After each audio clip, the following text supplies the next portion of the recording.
But kung ay ang sinasabi sa agreement na yan na kailangan tayong magpermiso sa ibang bansa para gumalaw sa ating sariling teritoryo, ay mahirap sigurong sundan yung ganyang klaseng agreement. I am horrified by the idea that we have compromised through a secret agreement the territory, the sovereignty, and the sovereign rights of the Philippines. Tugon niya ni Pangulong Bongbong Marcos sa umano'y gentleman's agreement sa pagitan ni dating Pangulong Rodrigo Duterte at Chinese President Xi Jinping. Kahit saan ka tumingin, walang record. So sikretong ginawa lahat ito. Bakit nila ginawa? Kung gagawin man nila, ba't pa nila ginawang sikreto? Nakakapagtaka nga eh. Kaya it's not a good situation. Ayon kay Pangulong Marcos, lilinawin niya kay Chinese Ambassador Wang Shilian kung sino ang kausap ng China kaugnay sa sinasabing kasunduan. Nang tanungin ng Pangulo kung kakausapin niya si Duterte tungkol dito. We are talking to his former officials, maybe not the president himself, but all his former officials. Tinatanong namin, ano ba yan? Ipaliwanag niyo naman sa amin para alam namin yung ginagawa namin. And we still haven't gotten a straight answer. Sinisika pa ng GMA Integrated News sa makuha ang panig ni dating Pangulong Rodrigo Duterte ukol sa issue. Ang dati niyang Chief Presidential Legal Counsel na si Attorney Salvador Panelo muling itinanggi na nagkaroon ng ganitong kasunduan, posibleng misinformed o iniligaw daw si Pangulong Marcos ukol sa gentleman's agreement. Dapat daw mag-ingat ang mga tao sa mga nagpapakalat ng maling balita at huwad na kwento. Si dating presidential spokesperson Harry Roque naman na unang nagbanggit na may ganyang gentleman's agreement, ibinahagi ang mga link sa mga balita noon kaugnay nito. Ang okasyon na inanunsyo to ni Delfin Lorenzana ay budget hearing ng Department of Defense. No? At sinabi nga niya na, pero ang ginamit niyang salita ay modus vivendi. Ang definition ng modus vivendi ay isang kasunduan habang hindi pa nalulutas yung sigalot. No? Ay rerespetuhin nga ang status quo sa West Philippine Sea. So yan yung tinawag kong gentleman's agreement dahil hindi naman nakasulat ito. Dagdag niya, maaari namang baguhin ang polisiya ng kasalukuyang Pangulo bilang Chief Architect ng Foreign Policy.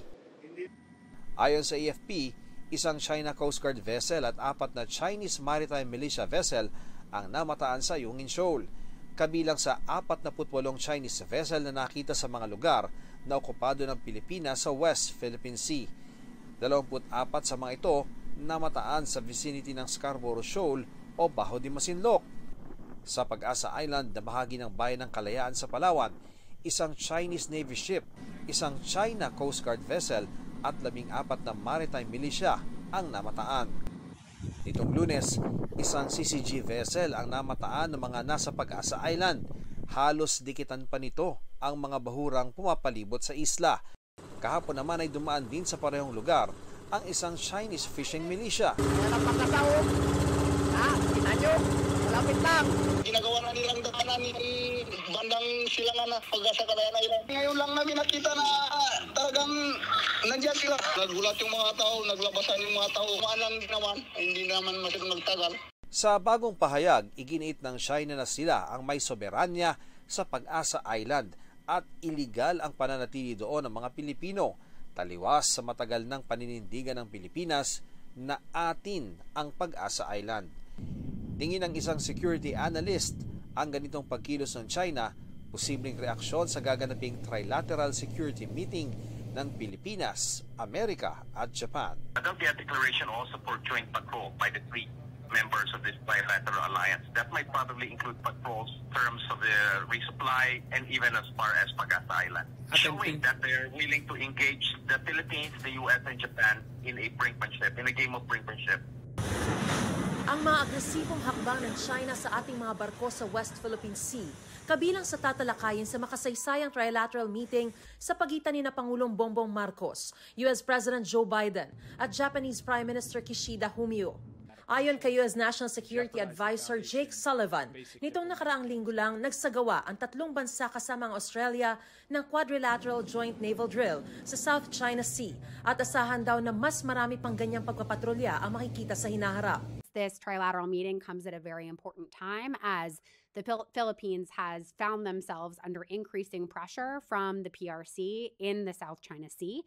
This should, of course, be taken as a sign that not only President Biden, but Prime Minister Kishida wish to show their support and resolve for President Marcos and his handling of this incredibly difficult issue. The main intent of this trilateral agreement is for us to be able to continue to flourish, to be able to help one another, and of course, to keep the South China Sea as a freedom, to keep the peace in the South China Sea and the freedom of navigation in the South China Sea. Bago mag-alas 8 ng gabi mamaya rito at bago naman mag-alas 8 ng umaga bukas dyan sa Pilipinas ay nasa handarating na si Pangulong Bongbong Marcos dito sa Joint Base Andrews Airport sa Washington, D.C. At dito sa biyaheng ito ay may hiwalay pa ngang bilateral meeting si Pangulong Bongbong Marcos kay President Joe Biden at makakapulong din niya si U.S. Defense Secretary Lloyd James Austin III. Mula rito sa Washington, D.C. sa Amerika, ako si Mariz Umali. Ian Cruz ang inyong saksi.